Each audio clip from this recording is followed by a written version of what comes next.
Assalamualaikum warahmatullahi wabarakatuh. Perkenalkan, saya Cynthia Rahma Syahrir dan merupakan mahasiswi program studi Bimbingan dan Konseling Islam semester 6 di Institut Agama Islam Negeri Kota Palopo.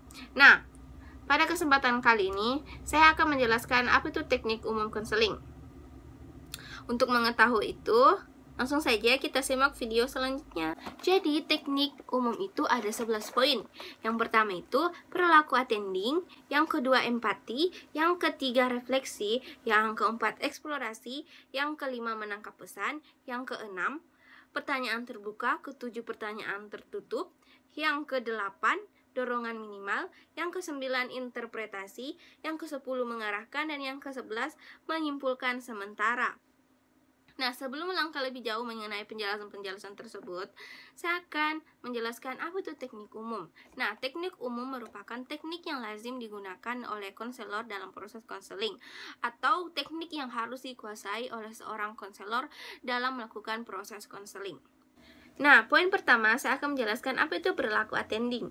Nah, perilaku attending itu merupakan teknik yang digunakan seorang konselor yang nampak pada diri konselor. Teknik perilaku attending ini, atau biasa juga dikenal dengan perilaku menghampiri klien, itu mencakup kontak mata, bahasa tubuh, bahasa lisan. Nah, dengan perilaku attending yang baik, dapat membuat seorang klien merasa nyaman, mampu mengekspresikan perasaan dengan bebas, dan menciptakan suasana yang aman. Nah, dengan perilaku attending ini, apa yang dilakukan oleh seorang konselor dalam proses konseling nantinya akan mempengaruhi perilaku seorang konseli juga. Jadi perilaku attending ini sangat penting. Nah, selanjutnya saya akan menjelaskan apa itu empati. Empati merupakan kemampuan seorang konselor untuk merasakan apa yang dirasakan klien, merasa dan berpikir bersama klien dan bukan untuk atau tentang klien. Empati diawali dengan simpati, yaitu kemampuan memahami perasaan, pikiran, dan pengalaman seseorang. Secara umum, empati adalah kemampuan seorang konselor untuk dapat merasakan dan menempatkan dirinya di posisi klien. Hal ini akan terlihat dengan jelas pada ekspresi wajah dan bahasa tubuh seorang konselor, seperti yang saya sudah jelaskan di perilaku attending. Nah, empati ini ada dua. Yang pertama itu empati primer dan empati tingkat tinggi. Empati primer yaitu bentuk empati yang hanya berusaha memahami perasaan, pikiran, dan keinginan klien dengan tujuan agar klien dapat terlibat dan terbuka. Contoh ungkapan primer yaitu, saya dapat merasakan bagaimana perasaan Anda, saya dapat memahami pikiran Anda, dan saya mengerti keinginan Anda. Nah, yang kedua itu empati tingkat tinggi. Nah, empati tingkat tinggi ini yaitu empati yang apabila seorang konselor mampu memahami perasaan, pikiran, keinginan, serta pengalaman klien lebih mendalam dan menyentuh klien, konselor ikut dengan perasaan tersebut. Keikutsertaan seorang konselor tersebut membuat klien akan tersentuh dan terbuka mengemukakan perasaannya saat ini atau perasaan yang dialaminya. Adapun contoh ungkapan empati tingkat tinggi yaitu, saya dapat merasakan apa yang Anda rasakan, dan saya ikut terluka dengan pengalaman Anda itu. Nah, poin yang ketiga itu refleksi. Refleksi adalah teknik untuk memantulkan kembali kepada klien tentang perasaan, pikiran, dan pengalaman sebagai hasil pengamatan terhadap klien berupa perilaku verbal dan non-verbal. Terdapat 3 jenis refleksi, yaitu refleksi perasaan, refleksi pikiran, dan refleksi pengalaman. Nah, apa fungsi dari refleksi perasaan, pikiran, dan pengalaman? Tujuannya itu sama-sama untuk mengungkapkan semua apa yang dirasakan seorang klien untuk mempermudah proses konseling nantinya. Nah, yang keempat itu eksplorasi. Eksplorasi. Kalau kita mendengar kata eksplorasi, yang terlintas di pikiran saya itu menggali, mencari tahu, dan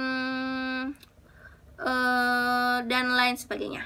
Nah, eksplorasi. Eksplorasi adalah teknik untuk menggali perasaan, pikiran, dan pengalaman klien. Hal ini penting dilakukan karena banyak klien yang menyimpan rahasia batin, menutup diri, atau tidak mampu mengungkapkan perasaannya serta pendapatnya. Dengan teknik ini, memungkinkan klien untuk bebas berbicara tanpa rasa takut, tertekan, dan terancam. Nah, seperti halnya dengan refleksi, eksplorasi juga memiliki 3 macam, yaitu eksplorasi perasaan, pikiran, dan pengalaman. Eksplorasi perasaan yaitu teknik untuk menggali perasaan klien yang tersimpan. Eksplorasi pikiran yaitu teknik untuk menggali ide, pikiran, dan pendapat klien. Sedangkan eksplorasi pengalaman itu keterampilan atau teknik untuk menggali pengalaman-pengalaman klien. Nah, jika seorang konselor mampu menggali mengenai eksplorasi perasaan, pikiran, dan pengalaman klien, maka dalam proses konseling ke depannya itu akan berjalan dengan baik, karena seorang konseling ini bersifat terbuka mengenai apa yang dia rasakan. Jadi seorang konselor harus pintar untuk menggali apa yang dirasakan seorang konseli. Nah, yang kelima itu menangkap pesan utama atau paraphrasing. Nah, apa itu paraphrasing? Di sini jelaskan bahwa paraphrasing adalah teknik untuk menyatakan kembali esensi atau inti ungkapan klien dengan teliti, mendengarkan pesan utama klien, mengungkapkan kalimat yang mudah dan sederhana.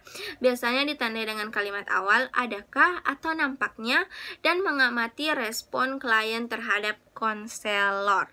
Nah, seringkali banyak klien yang masih susah untuk mengungkapkan atau terbelit-belit untuk mengungkapkan perasaan yang dia rasakan pada saat itu. Nah, biasanya itu dipengaruhi karena faktor emosional atau karena memang dia tidak tahu bagaimana cara mengungkapkannya. Nah, untuk itu maka seorang konselor ini diharuskan untuk mampu menangkap pesan yang utamanya, pesan pokok yang diungkapkan konselor. Jadi lebih sederhana agar konseli mudah memahaminya. Nah, adapun tujuan dari paraphrasing yaitu untuk mengatakan kembali kepada klien bahwa konselor bersama dia dan berusaha untuk memahami apa yang dia katakan. Yang kedua itu mengendapkan apa yang dikemukakan klien dalam bentuk ringkasan. Yang ketiga itu memberi arah wawancara konseling. Dan yang terakhir itu pengecekan kembali persepsi konselor tentang apa yang dikemukakan klien. Adapun contoh dialog dari paraphrasing yaitu ini yang klien ya, itu suatu pekerjaan yang baik, akan tetapi saya tidak mengambilnya, saya tidak tahu mengapa demikian. Nah, konselor menangkap pesan utamanya dengan mengatakan bahwa tampaknya Anda masih ragu. Begitu. Nah, poin yang keenam itu pertanyaan terbuka. Pertanyaan terbuka yaitu teknik untuk memancing siswa agar mau berbicara, mengungkapkan perasaan, pikiran, dan pengalamannya dengan mengajukan pertanyaan-pertanyaan terbuka. Nah, dalam pertanyaan terbuka ini sebaiknya tidak menggunakan kata tanya mengapa atau apa sebabnya, karena pertanyaan semacam ini akan menyulitkan klien jika dia tidak tahu alasan atau sebabnya. Oleh karena itu, lebih baik kita menggunakan kata tanya apakah, bagaimana, adakah, dan dapatkah. Contohnya, apakah Anda merasa ada sesuatu yang ingin kita bicarakan? Nah, selanjutnya itu poin yang ketujuh itu pertanyaan tertutup. Nah, dalam konseling tidak selamanya harus menggunakan pertanyaan terbuka. Dalam hal-hal tertentu, dapat pula digunakan pertanyaan tertutup yang harus dijawab dengan kata ya atau tidak, dengan kata-kata singkat. Nah, tujuan pertanyaan tertutup yang pertama itu untuk mengumpulkan informasi, yang kedua menjernihkan atau memperjelas sesuatu, dan yang terakhir itu menghentikan pembicaraan klien yang melantur dan menyimpang dari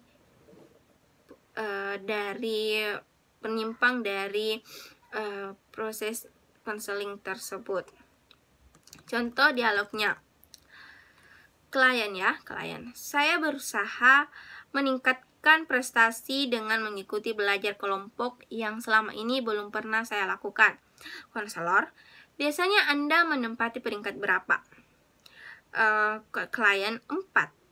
Konselor, sekarang berapa? 11. Nah, itu merupakan contoh dialog antara seorang konselor dan klien. Nah, poin selanjutnya itu dorongan minimal. Apa itu dorongan minimal?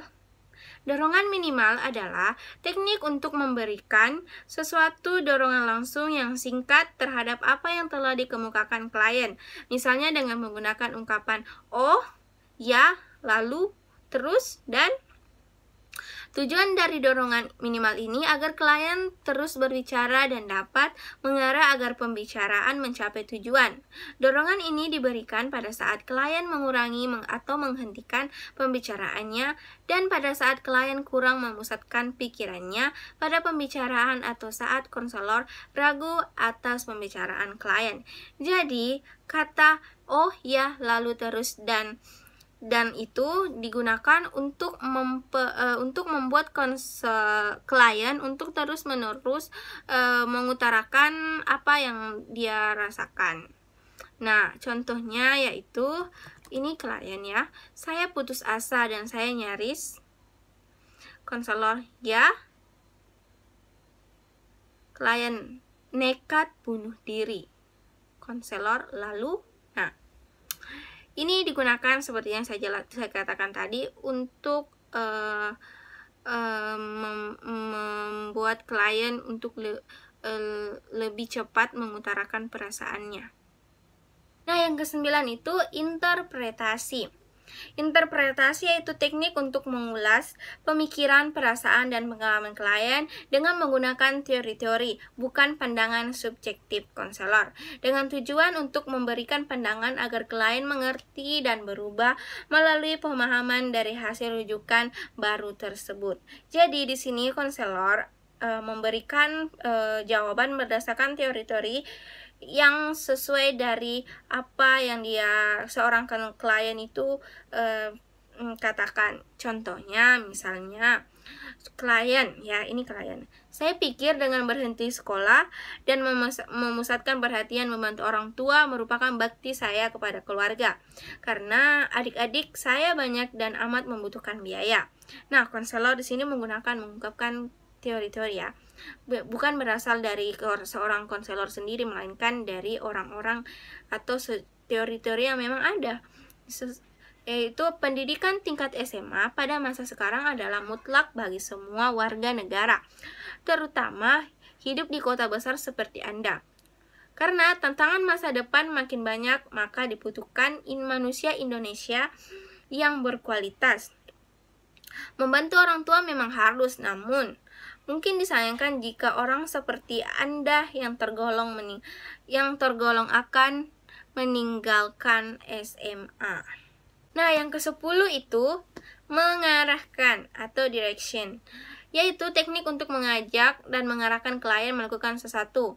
Misalnya, menyuruh klien untuk bermain peran dengan konselor atau menghayalkan sesuatu. Nah, di sini tuh ada prakteknya. Contohnya misalnya, ini klien ya yang berbicara. Ayah saya sering marah-marah tanpa sebab. Saya tak dapat lagi menahan diri, akhirnya yang terjadi pertengkaran sengit. Nah, konselor pun menjawab, bisakah Anda mencobakan di depan saya bagaimana sikap dan kata-kata ayah Anda jika memarahi Anda? Nah, di situ ada sebuah bentuk ada bentuk pembuktian atau reka adegan terhadap apa yang diutarakan seorang klien. Nah, yang terakhir itu summarizing atau menyimpulkan sementara, yaitu teknik untuk menyimpulkan pembicaraan sehingga arah pembicaraan semakin jelas. Tujuan dari menyimpulkan sementara adalah untuk memberikan kesempatan kepada klien dalam mengambil kilas balik dari hal-hal yang telah dibicarakan. Yang kedua itu menyimpulkan kemajuan hasil pembicaraan secara bertahap.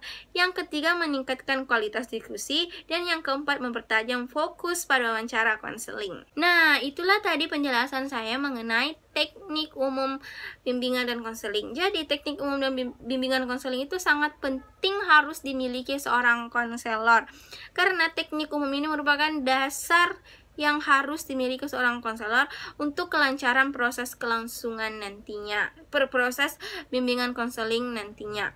Nah, sekian dari saya. Semoga apa yang saya sampaikan ini dapat bermanfaat bagi kita semua, dan saya akhiri dengan ucapan wassalamualaikum warahmatullahi wabarakatuh.